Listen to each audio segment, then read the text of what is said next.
अरे आज खाना मिलेगा या नहीं? खाना होगा तभी तो लेकर आऊंगी। सारा खाना तो ये चारों भुक्कड़ ही खा जाती हैं। 1 महीने का राशन इनकी वजह से सिर्फ 1 हफ्ते के अंदर ही खत्म हो जाता है। आखिरकार हम कब तक इन चारों का बोझ झेलेंगे? तुम ठीक कह रही हो। हम इन चारों के चाचा चाची हैं, माँ बाप नहीं। अगर ऐसा ही रहा तो इनकी शादी की जिम्मेदारी भी हम पर आ जाएगी। इससे पहले ऐसा हो मैं जल्दी से रवि को कॉल करता हूँ। कह दूंगा जितनी जल्दी हो सके उतनी जल्दी अपनी चारों बहनों को ले जाए। संजय उठता है और जल्दी से शहर में रह रहे रवि को कॉल लगाता है। अरे प्रणाम चाचा, आज कैसे याद कर लिया आपने हमको? देख रवि बेटा, तुम लोगों के माँ बाप के गुजर जाने के बाद हमने तुम लोगों को पाल पोस कर तुझे पढ़ने के लिए शहर भेजा। तेरी चारों बहनों का भी ध्यान रखा, लेकिन अब और नहीं। जितना जल्दी हो सके अपनी चारों बहनों को शहर बुला ले। हम अब उनकी जिम्मेदारी और नहीं संभाल सकते। ठीक है चाचा जी, मैं परसों ही उन चारों को लेने के लिए आता हूँ। इतना कहकर रवि कॉल कट कर देता है कि तभी रवि की पत्नी। क्या हुआ जी? कौन था कॉल पर और किसको लेने जा रहे हैं आप? चाचा जी कॉल पर कह रहे थे कि अब वो मेरी बहनों की जिम्मेदारी नहीं संभाल सकते, इसलिए मैं उन्हें लेने के लिए आ जाऊं। तो ये तो अच्छी बात है ना। अब मुझे भी अपनी चारों ननंद के साथ रहने का मौका मिलेगा। अब जल्दी से जाकर उन्हें ले आइए। मोनिका अपनी चारों नंद की खबर सुनकर बहुत ज्यादा खुश होती है। वहीं रवि भी जल्दी से ट्रेन पकड़कर अपनी चारों बहनों को लेने के लिए गांव चला जाता है और उन्हें सीधा शहर ले आता है। अरे बाप रे बाप, ये घर है कि कोई महल? ऐसा घर तो हमने बस सिनेमा में देखा था। हाय रे मोरी दैया, वो देखो उस डब्बे के अंदर कैसे इंसान एक दूसरे से बातें कर रहे हैं। भैया, यहाँ कोई काले जादू का साया तो नहीं? अरे नहीं मेरी बहन, जैसे सिनेमा में हीरो हीरोइन एक दूसरे से बात करते हैं वैसे ही टीवी में भी करते हैं। तो इस बला का नाम है टीवी। हमने बहुत सुना था इसके बारे में, लेकिन देख आज रहे हैं। रवि की चारों बहनें शुरू से ही गांव में ही पली बड़ी थी, इसलिए वो शहर और शहर की चीजों से काफी अनजान थी। अरे हम पहली बार भाभी से मिले हैं। एक काम करते हैं, आज हम खुद भैया भाभी के लिए अपने हाथों से देसी वाला नाश्ता बनाते हैं। सही कह रही हो राधा, आज भाभी हमारे हाथ का नाश्ता खाकर बहुत खुश हो जाएंगी। मोनिका के लिए नाश्ता बनाने के लिए जैसे ही उसकी नंद किचन में जाती है। ये क्या बात हुई भला? इतना बड़ा घर है और घर के अंदर चूल्हा ही नहीं है। भाभी खाना कैसे बनाती होंगी? चूल्हा नहीं है तो क्या हुआ, बाहर आंगन से मिट्टी का चूल्हा बनाकर भैया भाभी के लिए नाश्ता भी बना लेते हैं। चारों नंद आंगन में जाती हैं और आंगन से मिट्टी लाकर किचन में चूल्हा बनाकर उस पर खाना बनाने लगती हैं। चूल्हे के धुएं की वजह से किचन में लगा फायर अलार्म बजने लगता है, जिसकी आवाज को सुनकर मोनिका और रवि भागते हुए किचन में आते हैं। तुम चारों ठीक तो हो ना? जल्दी से बाहर निकलो, किचन में आग लग गई है। देखो कितना धुआं हो गया है। अरे भाभी, ये आग का धुआं नहीं बल्कि इस चूल्हे का धुआं है। हम आप दोनों के लिए नाश्ता जो बना रहे थे। तुम लोगों को खाना ही बनाना था तो तुम गैस और इंडक्शन का भी तो इस्तेमाल कर सकती थी। भला किचन में चूल्हा बनाकर पूरे किचन को धुएं से काला करने की क्या जरूरत थी?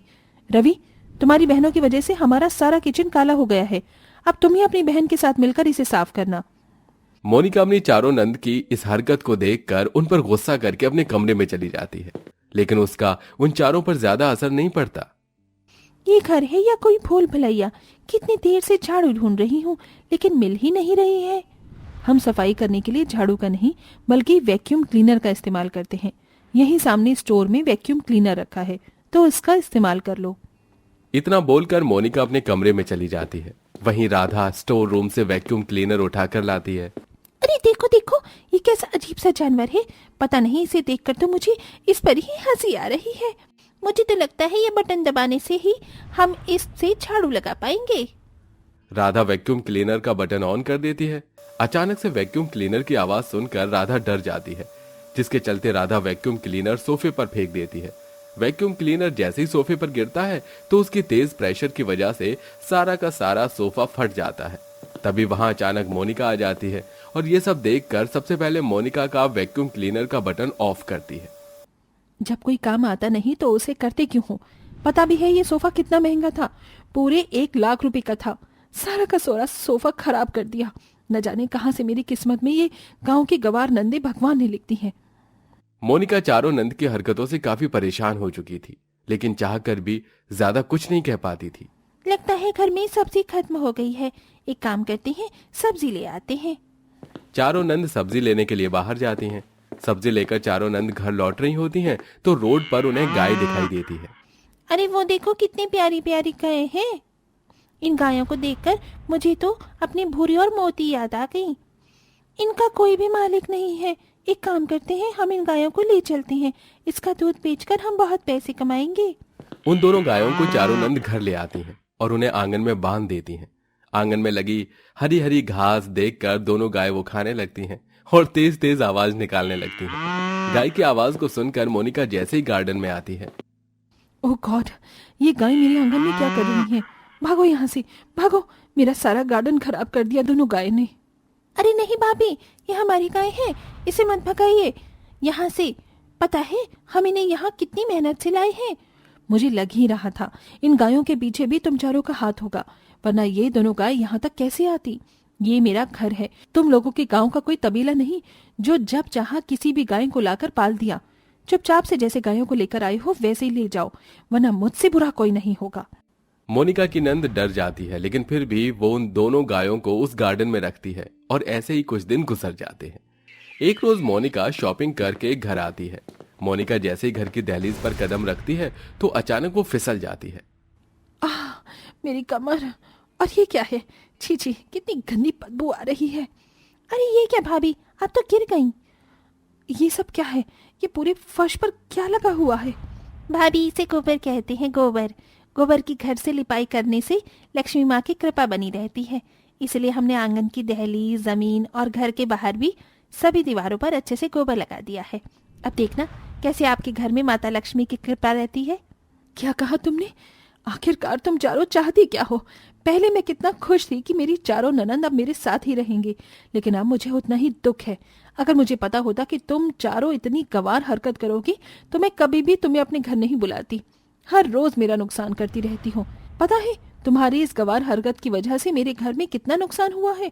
अगर जल्दी से जिस तरह से गोबर लगाया है उसी तरह से तुमने सफाई नहीं की तो देखना मैं तुम चारों के साथ क्या करूंगी। अपनी भाभी का इतना गुस्सा देखकर चारों नंद काफी डर जाती हैं और जल्दी जल्दी गोबर को हटाकर सारे घर की सफाई करती हैं। चारों नंद की रोज इन सब हरकतों से मोनिका काफी परेशान हो चुकी थी, इसलिए अब वो इस बारे में रवि से बात करती है। मोनिका, तुम्हारा दिमाग तो नहीं खराब हो गया है? भला मैं अपनी बहनों को घर से क्यों निकालूं?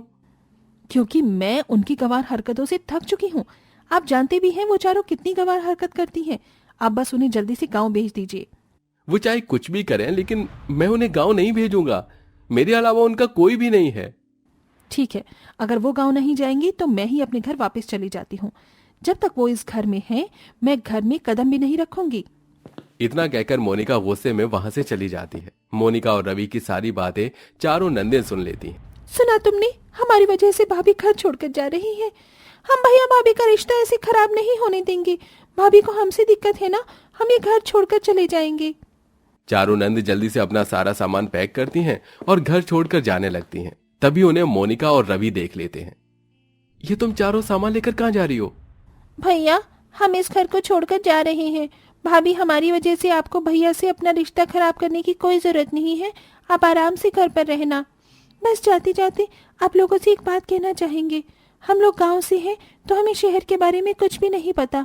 यहाँ के लोग कैसे रहते हैं, क्या करते हैं, हम तो बस यहाँ वही कर रहे थे जो अपने गांव में करते हैं। लेकिन हम नहीं जानते थे कि हमारी इन हरकतों की वजह से आपका और भैया का रिश्ता खराब होगा। लेकिन भाभी, अब आप परेशान मत होना, आराम से रहना। हम चलते हैं और हो सके तो हमें माफ कर देना। अपनी चारों नंद की बातें सुन और उनकी आंखों में आंसू देख मोनिका कहती है, रुक जाओ। अगर तुम चारों चली जाओगी तो मेरा दिल कैसे लगेगा? गलती इसमें तुम्हारी नहीं मेरी है। ये जानते हुए भी कि तुम चारों शुरू से ही गांव में पली बड़ी हो और तुम्हें शहर की चीजों के बारे में नहीं पता, मैं तुम्हें प्यार से समझाने की बजाय हमेशा तुम पर गुस्सा करती रही। मुझे माफ कर दो मेरी चारों नंदों, और अब परेशान होने की कोई जरूरत नहीं है। मैं तुम्हें सब कुछ सिखा दूंगी। अब मोनिका अपनी चारों नंद को शहर और वहां की सभी चीजों के बारे में बताती है, जिससे धीरे धीरे चारों नंद अब अपने गांव की गंवार हरकत छोड़कर शहर के तरीकों को समझने लगती हैं और नंद भाभी का रिश्ता भी बहुत प्यारा हो जाता है।